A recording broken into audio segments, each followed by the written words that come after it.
the meaning of asleep is you're disconnected from your thoughts. So your thoughts are always going, and your thoughts are nothing more than all the information that your subconscious mind has accumulated throughout the day, week, month, year, whatever, and it's regurgitating it into the back of your mind, which comes forth as a thought, right? Yeah. And most people, they're not even aware.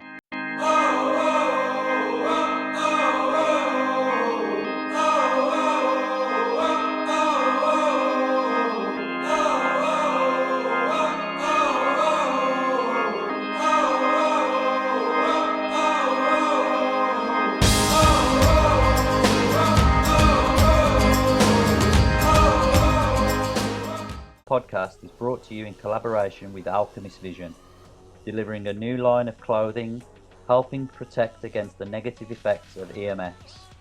Check them out on Instagram at Alchemist Vision. For a 10% discount on your first order, at the checkout use promo code Holocene10 for a discount. Check them out online at www.alchemistvision.com. Hello, this is the Holocene podcast with Jay and Ben again. This is officially our first episode, so episode 1, straight after the intro. And we have got a whopper for you. We're going to be discussing our views on the COVID-19 pandemic. Interesting topic, a big topic.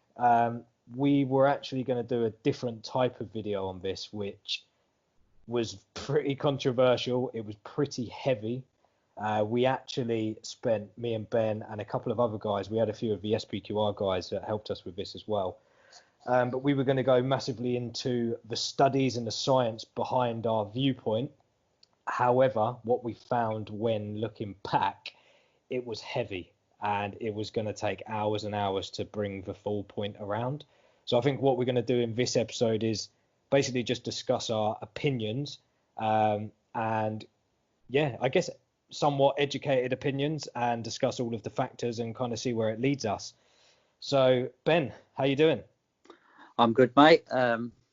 Let's say again, what a pleasure it is, mate, to be doing this. It's as we said in the intro, it is pretty daunting for us as it's new, but I think you and me both are a bit fired up because we have got some knowledge bombs to drop. I know that sounds a bit cheesy to some people, but that's the damn truth. I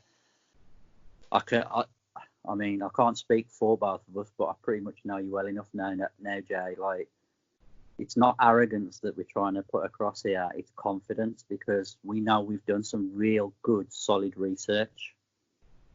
Yeah, definitely. And I think since we started on the topic, you know, this was 4, 5, even 6 weeks ago, there's been a lot that's materialized. And I think a lot of the stuff that we were discussing, other people are talking about now as well. So this might not all be new information.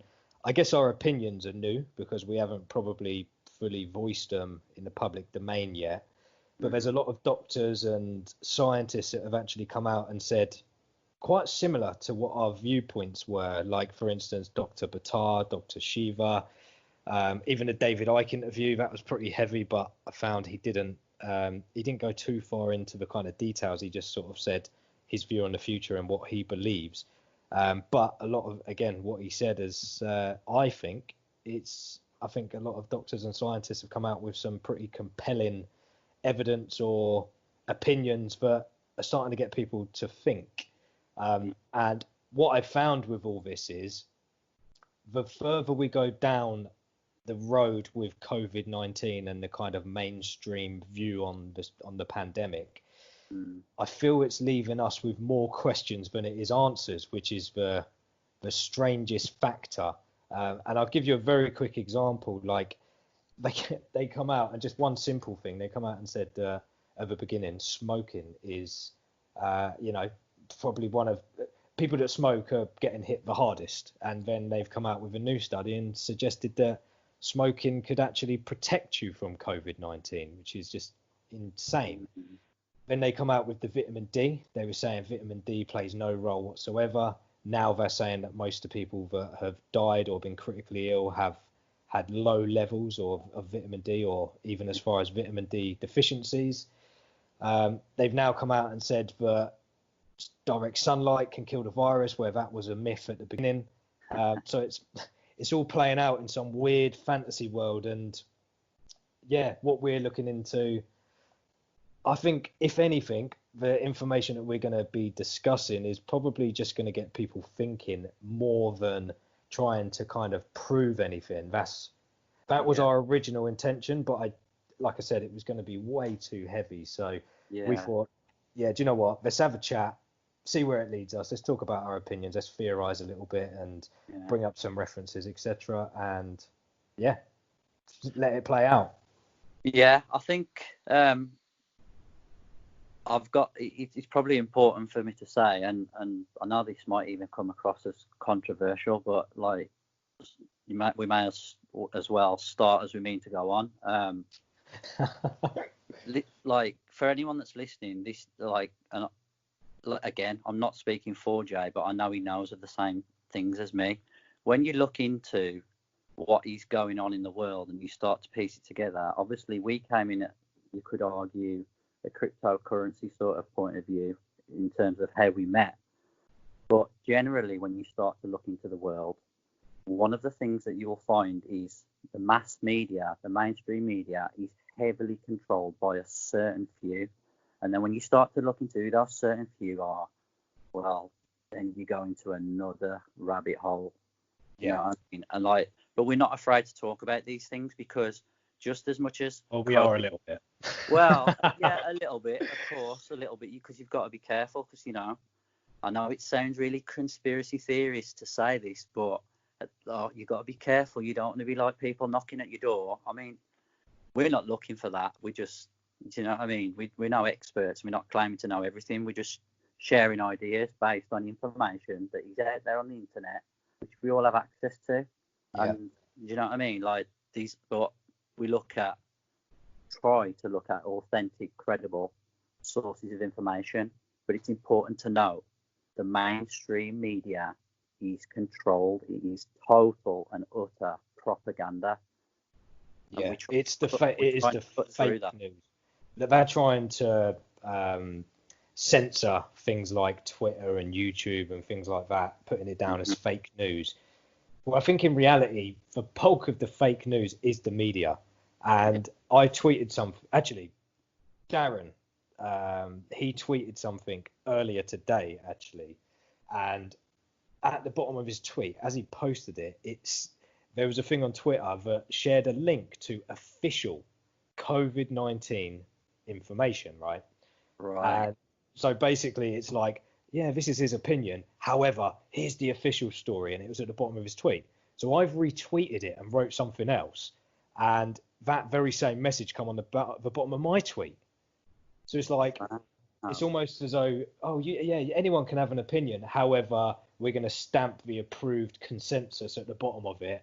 So just take what he's saying as opinion, regardless of what it is. And here's the facts. Follow this. This is the real information.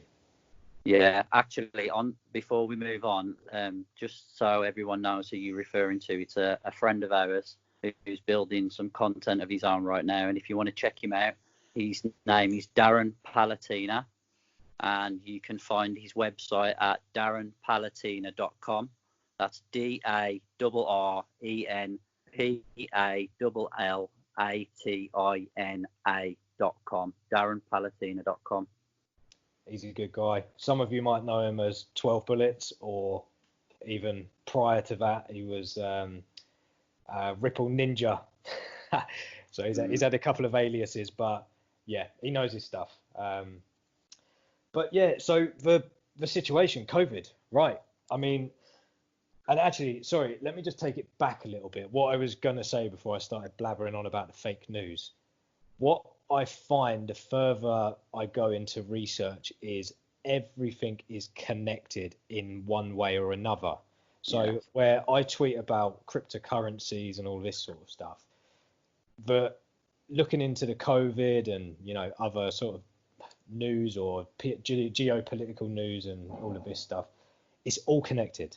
So I think if you look at it from kind of a one-dimensional standpoint, you're only really going to see one aspect. But if you think of it holistically and you look at everything as it is connected, it starts building quite a clear picture, in my opinion. Yeah. Which a lot of the information that we're going to discuss today is, I guess, part of that viewpoint. Try and Yeah. look at it holistically, and everything affects everything in one way or another. Um, but so the reason, so I got a bit of hate actually when the COVID thing was pretty new, when it was in its infancy. I was over in Bali, so I started doing a bit of research, and you start hearing about it. And actually, a few people while I was over there were talking about it, and I noticed that there was a lot of flights from China and especially Wuhan, which were coming over to Bali, where I was. So I started looking into it pretty rapidly and pretty intensely whilst I was on holiday. Weirdly enough, you should be relaxing, but I was starting to freak out a little bit. So I started really looking into it and seeing it for, I guess, what it was, in the sense of it can shut down economies and it can slow down the way of life pretty dramatically, regardless of what your opinion is on the virus, whether it exists or whether it's the real deal or whatever. It's got the ability to close economies, right? So when I come back to the UK after the holiday, this was towards the end of January, I started ringing the bell and I was warning people, family, friends, even my old company where I worked. I was telling the boss, and it was met with massive friction. And they're just saying, oh, it's just the flu, it'll just roll over. It'll be gone in 2 weeks. And I was like, I don't know. I think you should start preparing. I even went out as far as to buy myself another freezer. And I was going to the shops and I was doubling up for probably about 6 weeks. So the day that we went on lockdown, I could have comfortably shut borders and stayed in my house for about 8 weeks without leaving, without worrying about food, water, supplies and all of that stuff. And I know that's a bit extreme, but like I said, I was in Asia and I was seeing what was happening. Do you know something, Jay? If I can just cut you a little bit there, a funny story. You say like you went to the length of buying another freezer. There'll be somebody listening to this, and I won't name him by name to save his grace, but we've got a little personal joke going because I was telling people like probably more than 12 months ago that the potential food pandemic that is on the cards, that it was coming, and they might want to start stocking up on long life foods and I think the reason behind that was like Brexit looming. It was all that stuff, right? Because I was banging the same drum and people were like, "You're mad." I mean, well, this is the thing, and like I was saying it, like I say, more than 12 months ago. So like obviously it's May now. You know what I mean? Like 12 months. Think about when you were in summertime last year, like, and somebody saying that to you, like I recognised it was a bit crazy talk, but but as it turned out, I mean, there's not been a food pandemic, and let's hope that there isn't one. But people should understand, if you look into what's happening to agriculture and farming, they'll still be telling you you're wrong. Well, how did you know? Oh yeah, like if you go through the media and start pulling up, I mean, don't get me wrong, like we use the mainstream media and their articles and written pieces and that as evidence to connect dots, because there is truth always hidden in plain sight. But they control the way the facts are presented to you to present their narrative, because the mainstream media is controlled, and it's used to sway public and society. It's that's just the way the mechanism works. But that's the thing with, like, people would brand conspiracies, right? But normally it's nothing more than looking at the information that's actually available in the public domain and connecting the dots and sharing that information. Don't get me wrong, there are conspiracy theorists and there are proper tin hat, because that word's been diluted massively, but there are proper preppers that have bunkers, and and they're prepared for a blackout that's going to last 4 years, and there's no reasoning, there's no evidence behind that. And I'm not saying you should or shouldn't do that. However, these people exist. So I'm not trying to say they don't exist, but the information that we shared, 9 times out of 10, there's references. And you can question the reference, I think I gave this example the other day. I was having a debate with someone about 5G, and he was saying to me, this doctor, I can't remember his name. He was a complete shill. It took me 5 minutes to look into him, and I was like, mate, Yeah. what are you talking about? And he was like, well, the WHO have said, and then I've shared 7 PubMed studies, right? And he's like, anyone could have wrote them. I was like, mate, you don't even understand what that means. Like, these are PubMed studies, you know, and you're just ruling them off as if Jack Jones down the road wrote them while sitting under his table with a tinfoil hat. Doesn't work that way. These are real studies. I'm just bringing them to the surface. Do you know what I mean? Yeah. So yeah, Ben, right, let's talk. What are your views? Well,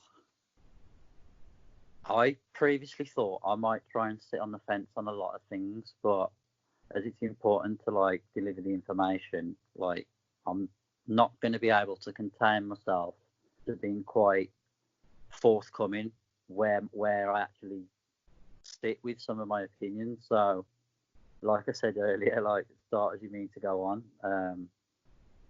Yeah, people, I fit the criteria for conspiracy theorists. Like anyone that follows my Instagram account, for example, they probably like watch it, my story post, and think this guy is nuts. Like, and I acknowledge that, but like I try not to share my opinion with people if like I haven't got a lot of knowledge or enough knowledge to at least have a debate or a talk on that subject with somebody.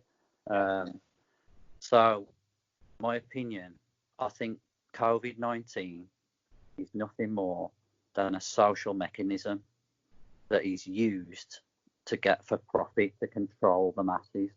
I Do you until think it's more right. This engineered is my or allowed to play out for a bigger purpose? I think it was engineered. I think it Yeah. was engineered for purpose, and it's been controlled from conception to now. And until I'm shown otherwise, and it's like because I'm open to be proved wrong, but I think whether the argument is there a virus?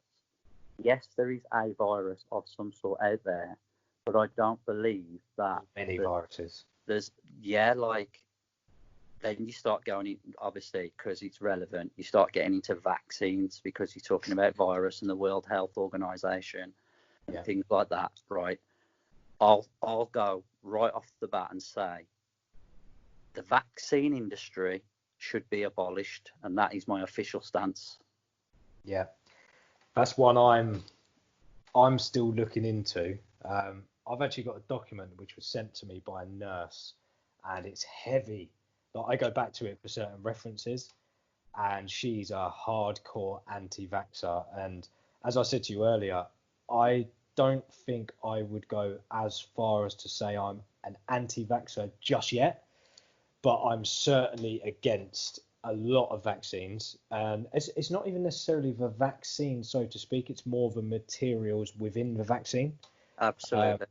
That's my biggest issue. But one of the interesting things, and this is actually a study that you shared with me, which is that people, and I think it was reflecting on children specifically, but I might be wrong here, but it was saying that people that have had the flu vaccination are 5 times more likely to test positive for COVID-19, right? And what they're potentially suggesting is false positives. So it's actually showing 5 times more likely that you have the virus, whatever that means. But equally, there was also another study which shows that if you had the flu shot, and if you're a regular consumer of the flu shot, that you're more likely to catch non-influenza type chest infections, right? Right. Which in a way is, I guess, COVID-19, right? So you've just got to ask yourself, and from the beginning, I thought, as soon as it come out, I thought that vaccine, I don't trust it. I've been warning people off it. My ex, who's the mother of my daughter, she messaged me about the flu shot for my little girl, and I said no. I straight out, I said no. if the school have got a problem, tell them to contact me and I'll have a conversation with them. And she didn't have it. And I actually shared the first study that I just referenced with her, and I said, we dodged a bullet. And she come back and said, I 100% agree. And she met that with a little bit of friction at the time, but she actually said, look, I'm going to be honest, I disagree, but I do trust that you would have done the research. So you're not just saying it for no reason, and I do trust your viewpoint. So we had an agreement, but there was a little bit of friction at the time. And I think I was right, and I stand by that. Absolutely. Well, like for future reference, we're not just saying that because we've had a look around the internet and like we watched a couple of YouTube videos, and although that has been part of the process, we've sought out like good, sound, credible advice on the matter. And yes, they are deemed to be an anti-vaxxer, but as I'm finding, and I'm willing to say on record, they're very like upright and correct with their evidence. You can check it for yourself. Like it is, and there are things you can do to test it. Like there is no vaccine on the current CDC schedule that the World Health Organization condone. Right? I believe there's somewhere between 60 and 65 on the schedule. 40 of them are multinational, like for global for use, and none of them vaccinating you against air. Well, it's a new strain of air, and we don't trust your immune system can survive through it, so we're going to vaccinate you. Well, it includes things like pertussis, a tetanus shot, a measles, mumps, rubella shot, a hepatitis A, a hepatitis B, any kind of vaccine, right? And the reason, like, we know so much and we've gathered so much evidence, and a symptom of doing that, come across a doctor who actually runs a vaccine sort of university course, so you understand how the whole industry works. And I've enrolled in that course for later in the year, so I can get. So if you want to debate anyone about vaccines, Ben's your man. Well, I have. I know, like, it's funny, Joe, because you often say to me how passionate you are when you've got something to say. Well, so am I, like, but I have to sort of sometimes rein myself in because I've got an ego, and you can run away with it. But I think we all do, to be fair. Yeah, but it rears its, like I say, it rears its ugly head. But when I'm more passionate about something, and I'm really passionate about this because fundamentally, the information needs to get out to people so they can make up their own conscious mind on what they would like to do with their life, and they deserve a right to know that their health is at risk. It really is. Yeah. Well, I'm of the opinion that it's your choice. So I would, my stance is literally as far as I should have a choice. That's it. And as long as it stays that way, generally speaking, I'm happy, regardless of what your opinion is. Like I've got a mate who messaged me saying, when that vaccine comes out, I'm taking it. And I'm like, okay, that's cool, but don't force it on me. That's it. And I won't force my view on you. If you want to have the discussion, then we'll have the discussion. But I won't tell you can't get it. Yeah. Just like I don't think the doctors should tell me I have to get it. So, but we're at risk of going pretty far in the vaccine argument, which wasn't really our intention in this podcast. And what I don't want to do is put people off early doors and they think, bloody bunch of anti-vaxxers, and because like we said, that's just part of the story, but it's not the totality of the information. But I think what we've established so far is the tests are pretty booky, right? And as much as having a flu shot will give a higher chance of a false positive, right? And we know that the official test that they're using at the moment has up to 83% false positive. So even if you test negative, you should assume you've got it, right? Which is, I guess that's fair in a way, as long as people don't kind of impose, a lot, like, we're going to take you in and border you up type attitude. But if you test positive, there's an 83% chance that you don't even have it. and that is incredibly high in my view. There was also another study where they established that cats who have had flu jabs, which I didn't know that was a thing, if I'm completely honest with you. But again, they're testing positive for COVID-19, which is just scandalous. But Ben, this is an interesting one. I don't know if you've looked too much into this, but this is funny. So the president of Tanzania had some coronavirus test kits, right? And he tested, I don't know if it was a goat or a handful of goats, and they come back as positive. And also they tested a fruit as well. Is it pawpaw? Pawpaw, yeah. Pawpaw. And it come back with positive test results. So you've got to ask, what are we testing here? Oh no, right. You know, and also if you look at the UK, which is where we are, we went on lockdown with numbers that we didn't even understand, which again, 83% false positive. So a lot of them might have actually been false. And a lot of them, a lot of people that were ill weren't even tested. So we've just assumed that loads of people are ill. And I think they actually did a study, an Oxford study, which suggested that some ridiculous percentage of the UK actually had COVID-19 in December. I'm just like, okay, that is just ridiculous. Yeah. Basically, I just hear that and think it's the flu, you know, and look at the symptoms. The symptoms range anywhere from a bad hair day to death. Yeah. It's like the biggest spectrum of symptoms, and also a 2-week incubation period. And also some people may have no symptoms whatsoever. So I'm just like, we're fighting. This is almost like the war on terror. You know, we had the war on terror. Terror is a word. We had a war on a word. Now we're having a war against an invisible enemy that we don't understand. And again, just to quickly draw it back, I was banging the drum early doors, and I was arguing with people. And I remember I was in a group and someone said, more people die of something stupid like vending machines falling on them every year, and you're worried about the sniffles, right? And that same person, I'm now presenting information like this, and they're going back to me saying, are you mad? This is the real deal. I'm like, how have you U-turned so fast? And I mean, I've U-turned because I've read the information. I've realized, in my opinion, there's not much to be scared of. But they've U-turned because of the propaganda and the fear.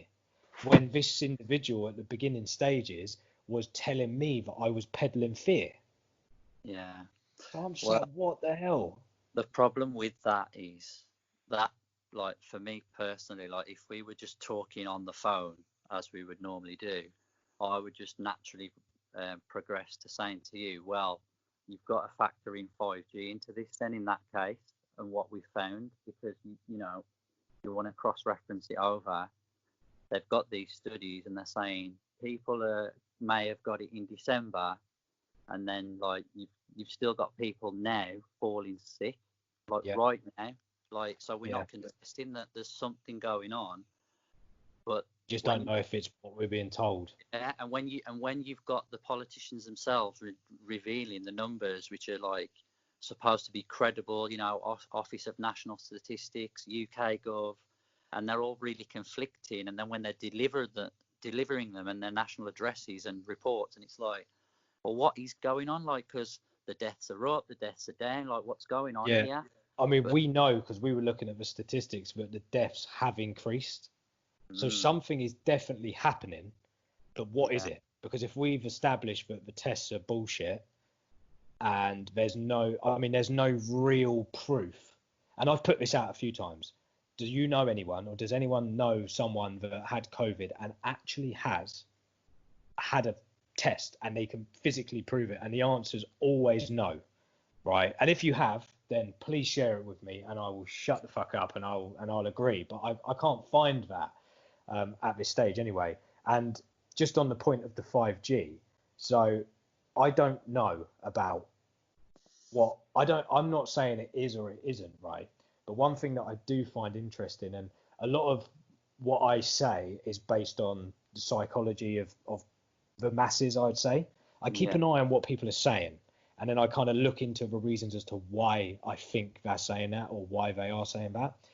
And I put out a video a year ago about 5G, right? And we looked into the potential issues of 5G and what the apparent experts, and I think there's 180 doctors that are going against 5G. And a lot of people are saying that's a tiny number. The warnings were certain things like the hemoglobin, the inability to breathe, respiratory issues, dizziness, strokes, heart problem, you know, it goes on and on and on.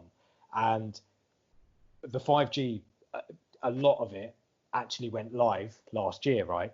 And we know there was a lot of testing as well. So the first thing people say whenever I discuss this is, well, Iran doesn't have 5G, so there's your argument gone. And it's like, Iran were testing 5G in 2019. They were testing, they were running. Sorry, Ben, just quickly. So they were running 5G, they were running tests. So in a way, you're kind of wrong there. But okay, I get, from a shallow perspective, I get your view. But the health issues that we were suggesting a year ago, right? That's one aspect.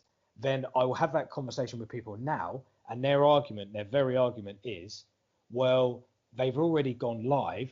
I don't see people dying. And I'm like, are you looking at the state of the world right now? And they're like, yeah, that's COVID-19.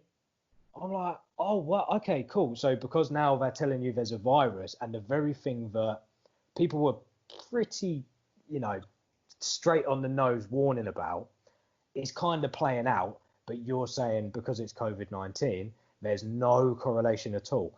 Even if a third of the COVID-19 deaths were because of hypersensitivity to EMFs, I think that warrants looking into, not just branding it all off as COVID-19.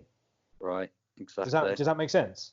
Yeah, absolutely. Especially like, you know, it's for future episodes of the podcast, but when you go down the corporate money side of 5G and incidentally that petition, like you said, with all those doctors, the 180 of them, and you know, you start pulling on that thread as well and piecing it all together, what you will find is the very organization that administers information down to governments and nations that then filters down to those nations' regulators, that then gives everybody the safe levels regarding frequencies and what is safe and what's not.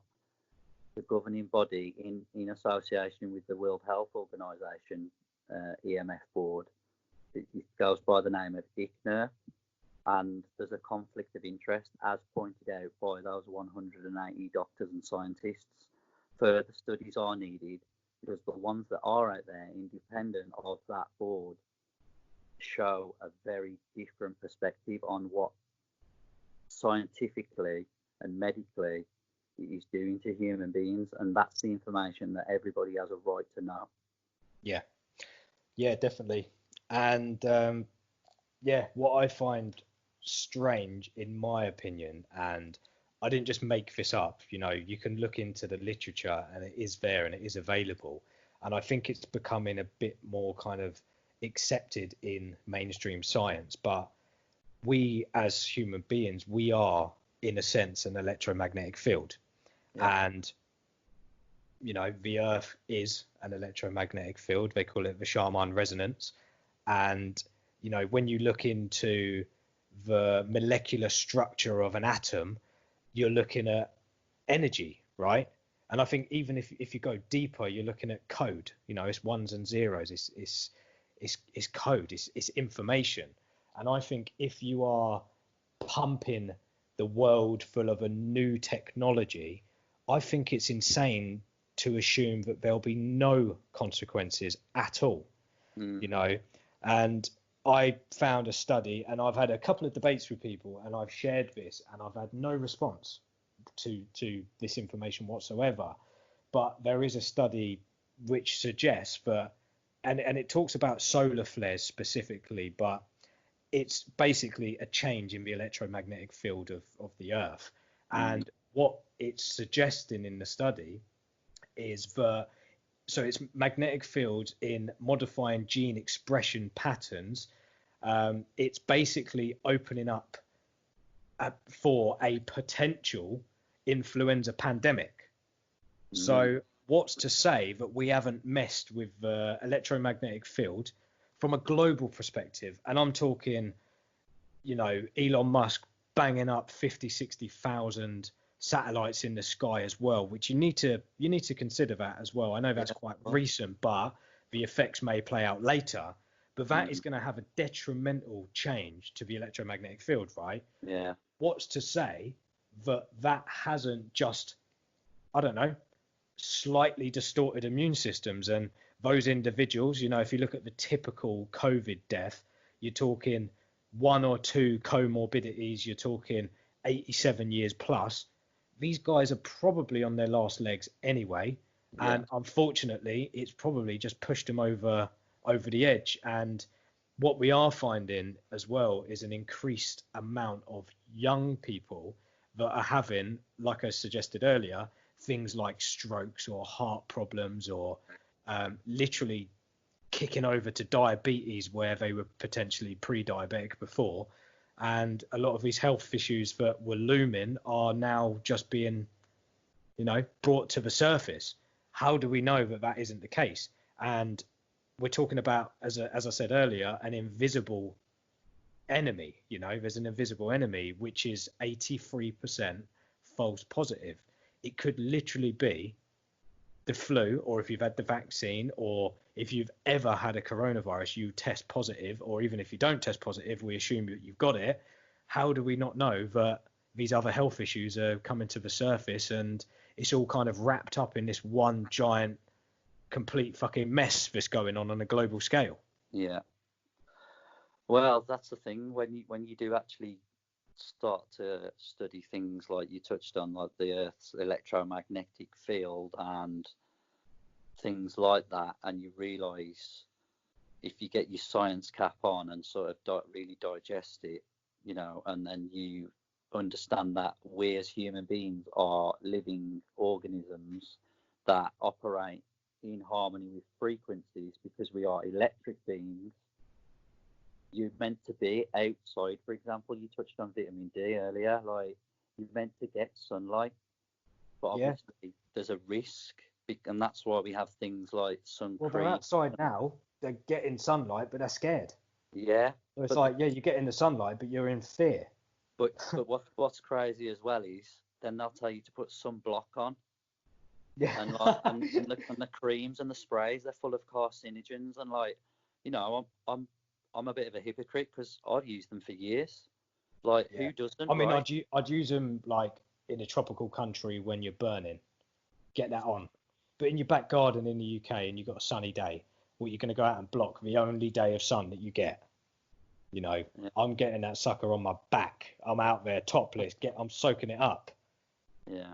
But I actually had a conversation with someone the other day, and they were saying, well, you're talking about 5G and electromagnetic fields. Well, the sun is by far the biggest part, like the biggest radiating blah, blah, blah. And I'm just like, are you afraid of the sun? Is that where we are? That you're afraid of the sun, and you're comparing a man-made 5G fucking Mars compared to the natural sunlight that we have been bathing in for millennia. So, what is wrong with people? I can't believe that. But actually, just quickly, another point, and we actually touched upon this earlier when we had a call before the podcast, where this is another argument, and I think I just want to bring up all the arguments just to bring them to light, and just, let's just discuss them. But I've heard this a few times. Why would the establishment or the elites create a network, 5G network, that's clearly going to radiate them as well as us? They can't get away from it. And it's like, well, it doesn't really work that way. Like, if you go back to diet, for instance, I mean, what is your biggest counter to anything, any health issues? It's always going to be your immune system. And the only cure that we have for COVID-19 at the moment is the immune system. So if we're there being pumped full of toxic food, toxicity left, right and centre, Vaccines, as you say, whatever your view is on that, there's a shit ton of evidence that there's God knows how many heavy metals in the vaccines, and your cells are absolutely caked in rubbish. And these guys probably aren't. Like I said to you earlier, you ever seen Boris Johnson in Tesco? These guys are probably eating pure organic, or at least what's left of the pure organic food that's available, and we're eating the rubbish, and we're the ones that are probably going to have the negative effects from whatever technology is coming out. And that actually leads to the argument of the exosomes, which is where your cell or your cells in your body start dumping the toxic and toxicity. And what happens there is your body becomes a very toxic environment. That's why you start feeling rubbish, you start getting a temperature. And in extreme cases, and this is what a lot of COVID-19 patients have gone through in their last moments, is you go through a cytokine storm where your immune system starts attacking itself, right? And that leads to sepsis or pneumonia. And there are studies out there that suggest that continuous exposure to EMFs can lead to exosomes and also cytokine storms. So again, I'm not saying it is this, but I'm just saying it seems to be a reoccurring theme when you're looking into the evidence. And even as far as the people that are getting hit the hardest are those with diabetes, and there are scientific studies on mice that suggest that low electromagnetic frequencies can cause mice to have diabetes, right? And then you look into the sepsis, the sickle cell. And this is why I think a lot of the Asian, the Black and the Latino population are getting hit a little bit harder. I think they're slightly more prone to having sickle cell as well. And obviously that's where your blood cells aren't able to produce oxygen through the body as well as somebody that obviously doesn't have the condition. And there's been numerous doctors that have come out and said it wasn't like pneumonia. It was like they've been at high altitude. Their body cannot produce oxygen. So again, it's another strange link that I find, I don't know, I think we're overlooking it. What are your views on that? Well, obviously, I've started going down the journey of getting a proper, credible education in EMFs, particularly since yourself and I have discovered Schumann resonance and electro hypersensitivity and all of these things relating to the potential of it supporting a argument against 5G. I'm learning that at a molecular level, at a cellular level, and obviously I'm not a doctor, I'm not a scientist. This is my interpretation of what I'm learning. But what happens is when you're exposed to certain frequencies, it lowers your immunity. It doesn't kill you, but it lowers your immunity. It attacks your cells and it affects the calcium levels within the cell and fundamentally makes you more immune to any other kind of immune system attack. And that's bad. Which is why zinc, one of the biggest the best vitamins or minerals that we can get hold of. They're talking about vitamin C, which YouTube have shut down any talk of, which is just insane. And people are like, good. Like, what do you mean good? Like, that's natural. I can buy good quality vitamin C for about a tenner, and you're telling me that it's good, but YouTube are banning that information. It's a fucking vitamin. Zinc as well is another one. Calcium as well. They're just shutting down any basic information of, how to help your immune system from a basic fundamental. It's just ridiculous. Or wasn't it the case in China or was it South Korea? I can't recall exactly which one it was, but I know one of the countries, didn't they just start distributing intravenous vitamin C to people? Yeah, I can't remember where it was either. Yeah, I remember reading that. Like, wouldn't it be nice if the government spent some of all this magic money that they keep on printing and go, oh, by the way, everybody is entitled to a scheduled intravenous vitamin C drip on us. That's fake news, Ben. Oh, Yeah. Yeah, it's But just we live in a democracy, supposedly. yeah. I just can't. So yeah, that's another interesting look on it as well. Where do you see this going? What's your views on how you see this playing out? Well, I think if there's a mass level of apathy from us, as like, because everything starts with you know what I mean? Like, and if you tie into the each one teach one concept, then we've all got to lead by example. And really, I mean, it's really hard hitting and sobering, but I think it's really going to come down to a question of, do you have the courage to stand up for what you believe in? Because I know for a fact people don't truly believe in the heart of heart. They want to have a forced vaccination and, and be completely lied to potentially over an upgrade of technology when, when we could maybe negotiate as societies with the governments, because they're supposed to act for us. Do you know what I mean? Like, that's, Yeah. I know it doesn't always work like that, and these are sort of utopian ideas, but the power is never stronger than with the people. Yeah. So, Yeah, I'm with you. And I think we have forgot that. And we've given, and it's always fear. It's fear is what they have always used to take our power. Like, look how quick people are to give up their businesses because of the fear of catching a virus. And I was one of them. For a small period of time, I thought, I'm not catching that. And there was loads of fake news, like comparing it to AIDS and all this stuff, and you start thinking, I don't even want that. I could probably battle it and get through it and I'll be fine. But it could leave me with problems down the line. Like, I don't even want to know about it. But as time's gone on, you start thinking, does it even exist to the level that they're saying? So I was guilty of that myself, and I like to think of myself as relatively open-minded, and I go with the information. Like, I don't listen to one person and shape my opinion on their view. I look at the information and I let that be my guide. And well, this is the thing, and I think it's why it's like makes myself and yourself so passionate, is because when you step back from doing all the research, looking at everything, being involved in social media, and you just observe everybody else in society, you realise that it's so fractured, the perspective of everything that's going on, and ultimately it's stripping people of real focus on things that really matter.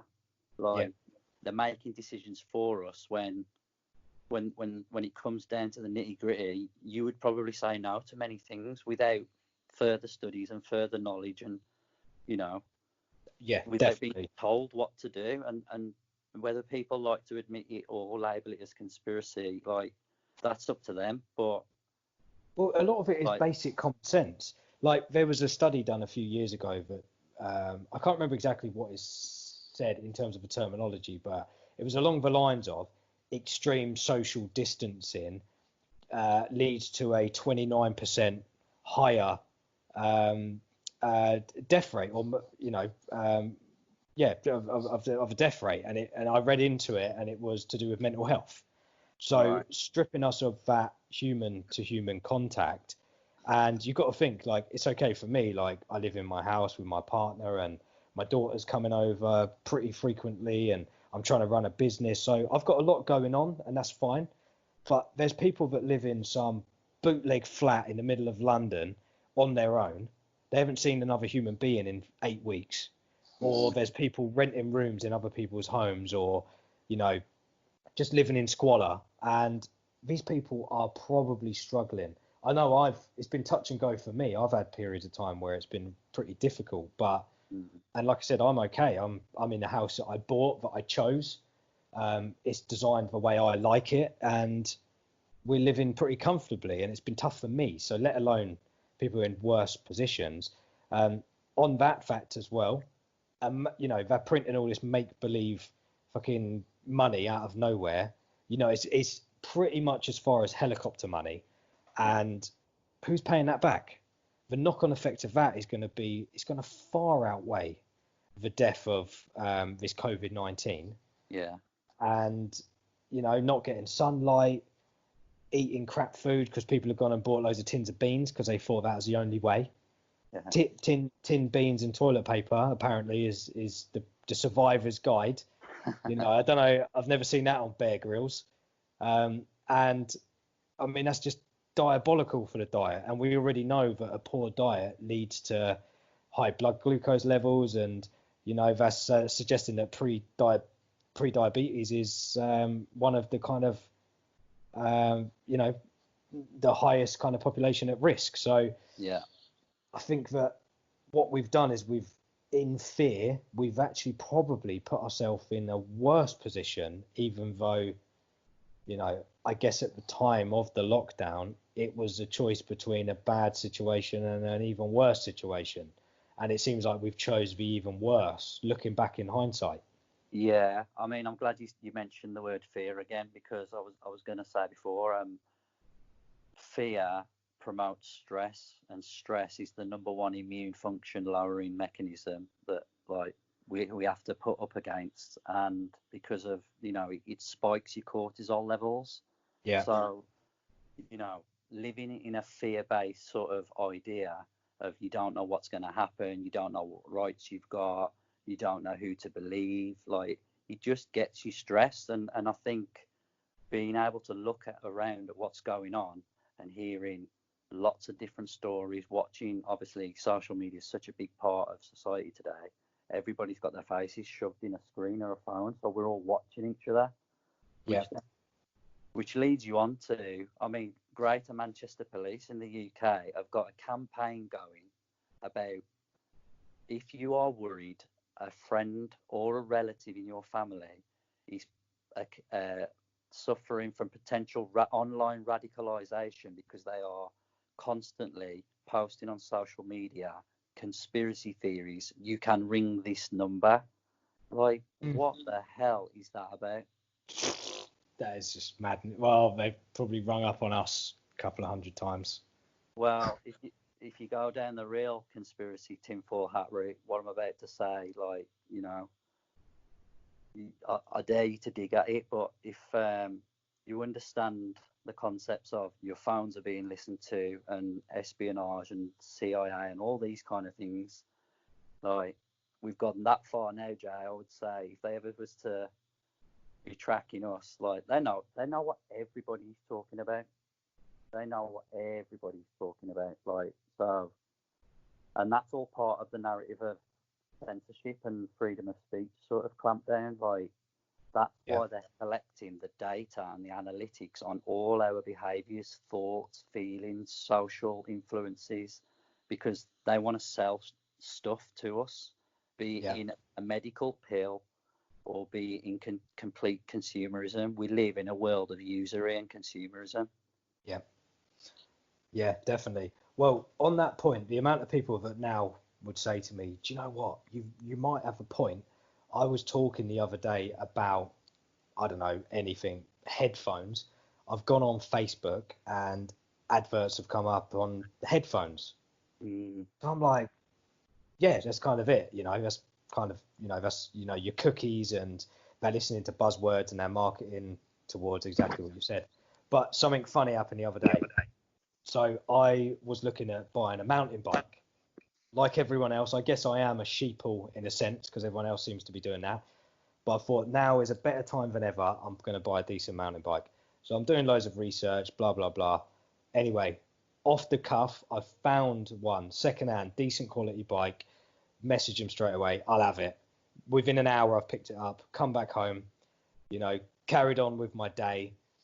The next day, probably mid-afternoon, I'm on the internet and it's advertising bicycles, mountain bikes. And I'm thinking, you're so behind. You're so yesterday with your adverts. You're so yesterday. So I guess it's not fully up to date, but it is pretty scary, you know, as you say. And these are, again, this is what's frustrating. These are concepts that the conspiracy guys were suggesting years ago, and now it's happening. People just accept it. You know, another point on the cashless society. I've had this I think I've mentioned this a few times. Mm. So I've been banging the drum for years. Cash is dead. I'm telling you, there'll be a time where you'll either have it'll be your retina, just, it'll be retina, or it'll be your microchip or whatever, and there'll be no cash. And then contactless come in, and I started having the conversation, and they're like, well, it was always bound to happen. We had a card, chip and pin, now you just tap it. And I'm kind of like, you don't realize we're moving towards exactly what I've been saying, right? And then as time's gone on, now the WHO come out and said cash is dangerous because of COVID-19, which is obviously just a side swipe. And other news outlets have said a similar thing, that could this be the end of cash and whatever. And I'm having the same conversation with the same people, and they're like, well, it was always going to happen.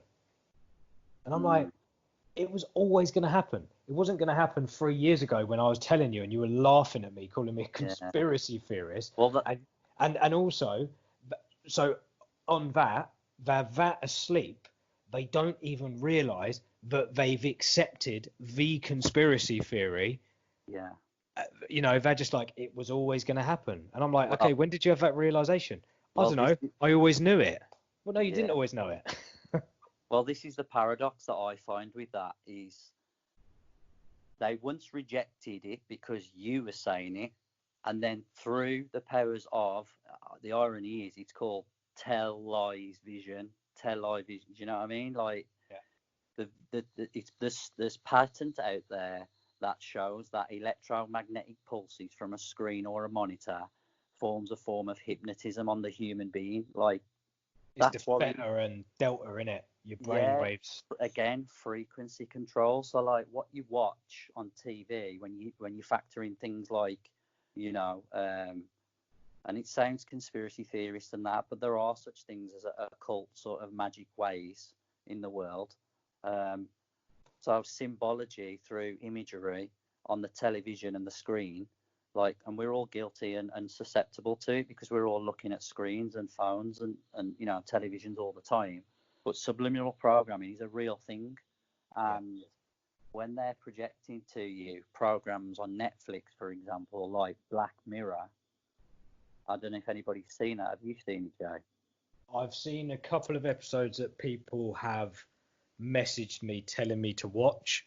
Yeah. I saw one recently where the guy was on a bike and you basically cycle to collect energy, and he ended up storing his energy and he went on a talent show. Right. But these guys, they clearly know something, it's another form of social programming.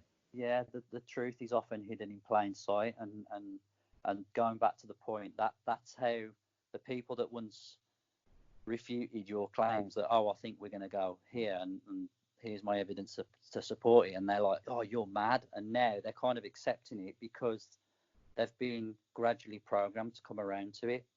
Yeah, and the funny thing, like I said, they haven't even realized that they made the change in their viewpoint. That's how far detached they are from their thoughts. And when people say sheeple or asleep, I mean, it goes in different layers. You could argue asleep is you haven't had your spiritual death and you haven't reawoken, and you could go into all that stuff. Yeah. But from the surface, the meaning of asleep is you're disconnected from your thoughts. So your thoughts are always going, and your thoughts are nothing more than all the information that your subconscious mind has accumulated throughout the day, week, month, year, whatever, and it's regurgitating it into the back of your mind, which comes forth as a thought, right? Yeah. And most people, they're not even aware, from a simple perspective, that there's something or someone observing the thoughts. So they're not even aware that there's two sides to them, the me and the I, and they're not aware of the thoughts. And so they're not aware that they're witnessing the thoughts. They're not even aware of the thoughts, and they're also not aware of what the thoughts mean. Right. So it's like, how can you make a decision or debate on anything if you're not even aware of the very basic fundamentals of consciousness or observational consciousness? Does that make sense? Yeah, of course. I was just thinking of a quote. I think it was by somebody called John Alston. Um, if you don't control your mind, someone else will. Oh yeah, 100%. Mm. Yeah. So again, not only are they not controlling, but they're not even aware that you can control it. Mm. People are afraid of their thoughts.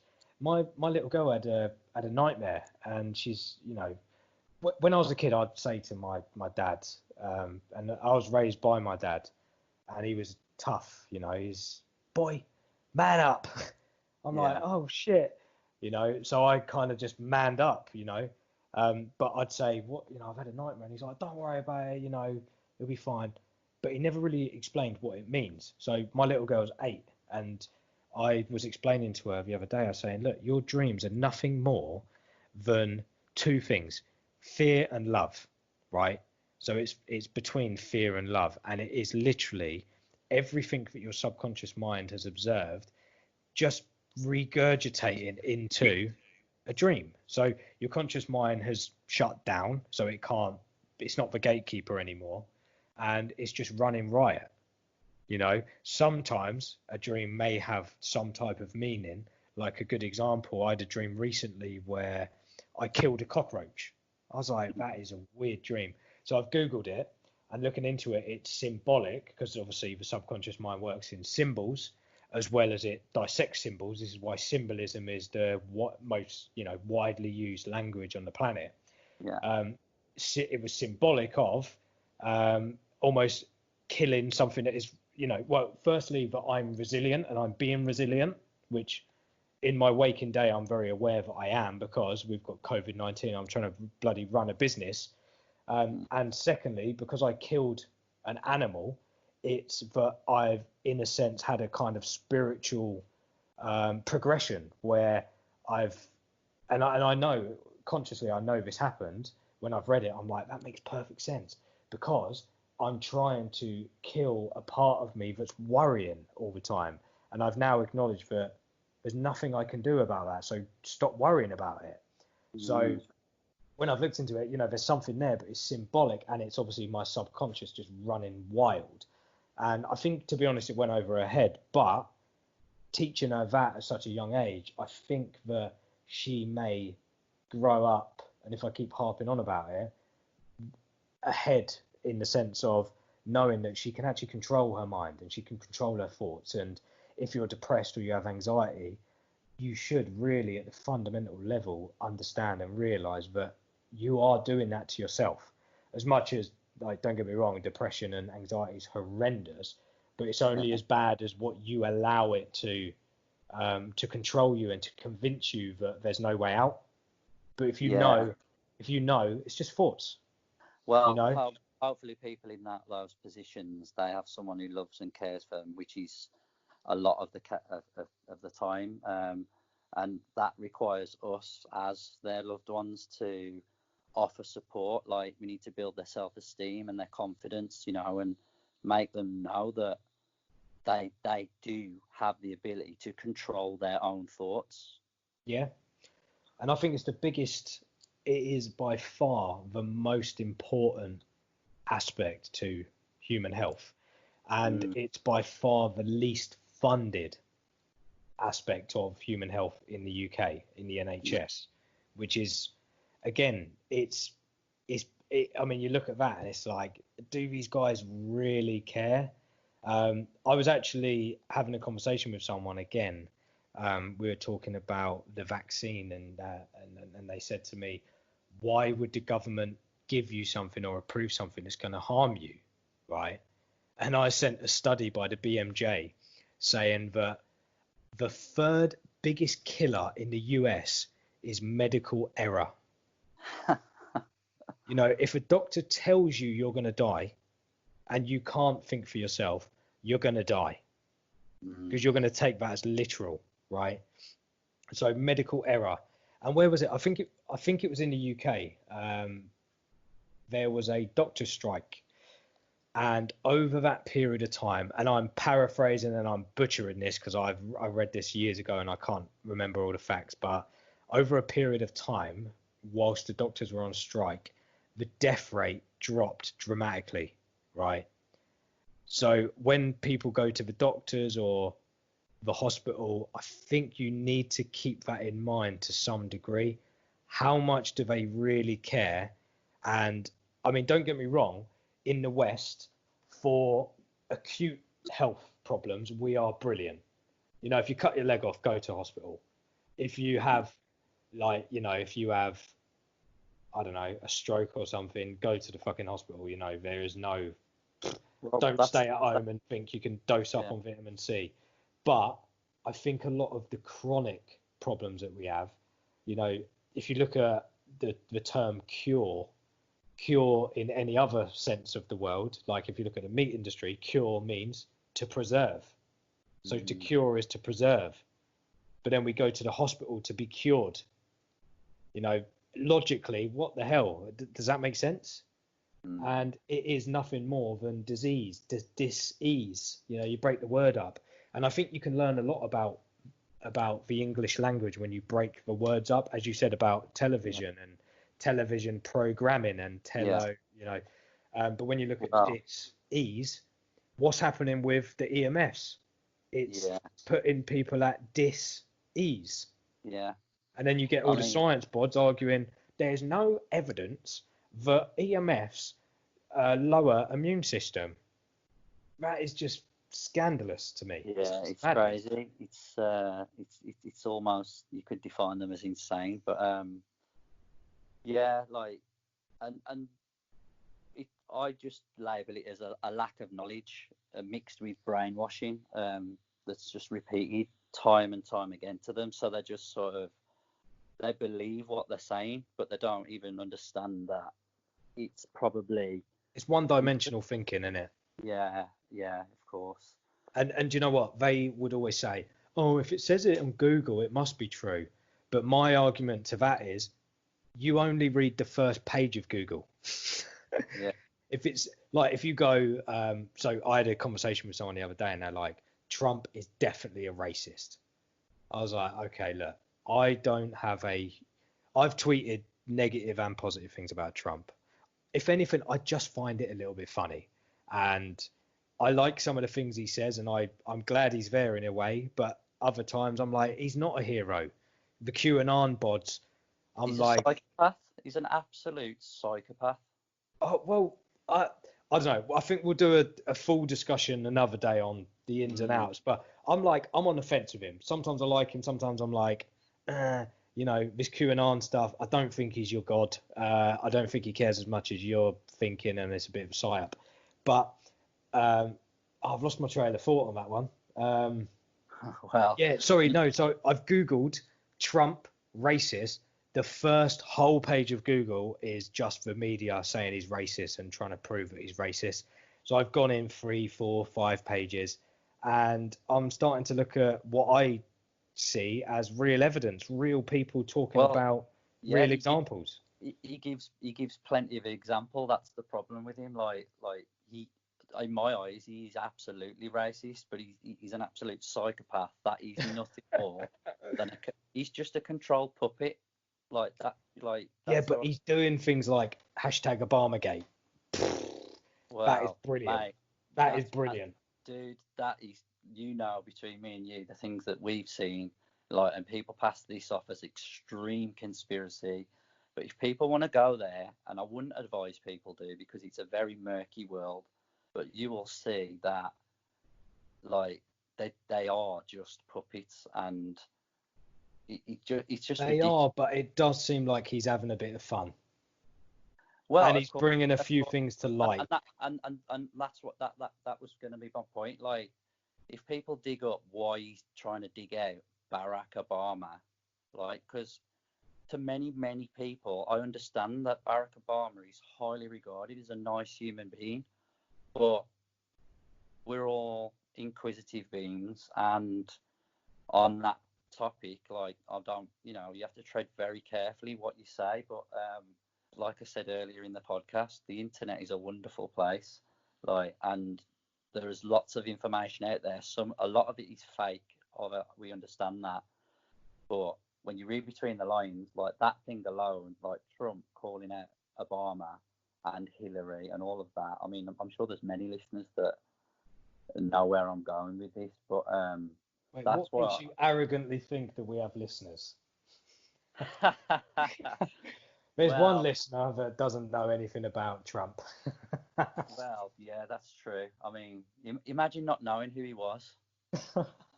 Well, you know, my little girl, I was going to say her name then, but yeah, my little one, she talks, she's like obsessed with fame at the moment.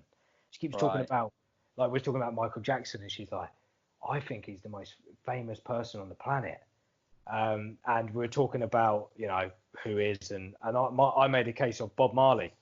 I was like, everywhere I've gone in the world, I've heard Bob Marley play. Right. Like, especially in the tropics, you know, they love him. And yeah, we had this discussion, and we was talking about Trump, and her thing was, do you think Donald Trump is one of the most famous people? And I was like, yeah, well, obviously, you know, anyone who was the president of the United States, of course, but I think he's exceptionally bigger because of who he is and his story, and he's controversial, and he will go down in history as the biggest president. He might not be the best, he might not be the worst, he might be the worst, who knows, but he's a big name. Yeah, it's unprecedented. It's like sometimes you have to pinch yourself and you're like, is this the world we live in? Yeah. But then equally, I kind of, going down the rabbit hole, I'm like, of course it's him. Of course. Obviously.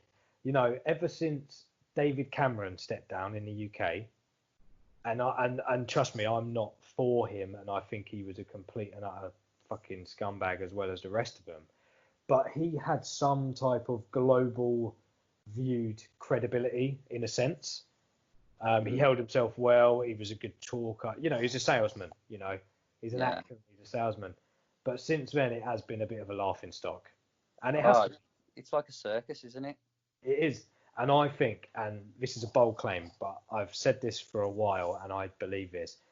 I wouldn't be surprised if Donald Trump is the last ever American president ever. Really? Yes. Wow. I wouldn't be surprised if he has another term, and then we don't ever have an individual president or prime minister of a country ever again. And it's a global new world order system in place. Mate. Things like Obamagate, and they're probably going to muddy, you know, drag a lot of these politicians through the mud. And I wouldn't be surprised if the public, because it's always down to the public consent, if the public are like, yeah, we don't need a president or prime minister anymore, so we're not going to have one. But what they don't realize is they're signing the consent form for a global dictatorship. Mate, I'll tell you something now, and I'll go on record to say this. If that plays out just the way you've described, you better start dishing out lottery numbers, mate. Well, one thing I did say, and this is playing out. Actually, no, do you know what? I've called a lot. I'm going to be honest. I'm going to put my name to that. And I'm wrong a lot as well, by the way. You can't, you know. We all are. Everybody I make a lot of wrong calls. But sometimes I'll go through my old Twitter posts and just retweet, like, throwback, like, nailed that one. But I said to people a while ago, I was like, you'll be begging for 5G. And they're like, why? Because 4G and Wi-Fi will go down and it'll be shit. Yeah. What's happening now? I was with the missus the other day in the house. She's like, Wi-Fi's rubbish. 4G's not loading. Great. What they do is they dampen it. They'll just knock 4G down a few pegs and you'll be like, this is rubbish. And then you get the letter through the post, 5G going live 3 months. And you're like, yeah. I know. Yeah. But also on that point, Jay, a clock's always right twice a day, remember? You suggesting that I make 11 bad calls for every one that's right? Yeah, it's a numbers game, man. It's a numbers game. You throw enough shit at the wall. That's it. Right, so to conclude, we are an hour and 15 minutes in. I had a few other links that I wanted to share, and they were quite scientific, and they went into the nitty-gritty of things like 5G and the tests and how pollution is linked to, you know, severe cases of COVID-19, and the people that are getting smashed the hardest are people living in a highly dense, polluted area, people that have had vaccines, people that are surrounded by 5G. There was a study done in New York, yada, yada, yada. And I don't think we really have time for that, but I would be willing to share these findings with anyone who asks. And obviously, Ben was part of that. We had Matt at SPQR. He was part of our digging as well. Lee, he contributed to some parts. He wanted to kind of give it a wide berth, but I kind of forced him to help a little bit. So we've had quite a lot of, well, we've had bits of help, but I think, to be honest, a lot of it's been probably myself, and Ben has come along for parts of the ride as well with the research that we were going to do a video on, but it would have taken us about, we would have had to have pee breaks, a lunch break in between, probably stretch our legs a little bit and get some sunlight in between. It would have been that long. So so all studies and stuff are there available for people, and if you're watching this on the YouTube format, you may have seen abstracts, and you may have seen the results of each study and the conclusions come up on the screen as we were talking, or even news articles as well. But if you're listening to this on the podcast and you haven't been able to see the visuals, email us and I will be happy to share all of the work with you, which is no problem at all. And I am going to grab the email, which I should know off by heart, but it's new, so I do apologise. I got you, bro. Holocene. Oh, you go. Yeah, I'll let you go. Holocene podcast at gmail.com. Yeah, send us an email, direct it to Jay or Ben, or Jay and Ben, and we will forward over whatever it is you want to look at if it wasn't in the visuals on the YouTube video. Anything else to say, Ben, or should we leave it here? Yeah, we're good. Until next time. Just for clarity, we're looking probably, for the time being, we've agreed on maybe like one episode a week. Yeah, Jay? Mm-hmm. So, hopefully we'll be back very soon this time with our next episode, and we'll be here weekly. So tune in for the next episode, guys. Just to let you all know, if we do have any listeners at this stage, we are looking at doing a video on psychedelics, which Ben knows a lot about. He's been deep down the rabbit hole with research, and he's physically taken the dive, and so have I. So we're going to do a video on that. We've got a potential guest lined up who is an EMF expert, which is going to be interesting.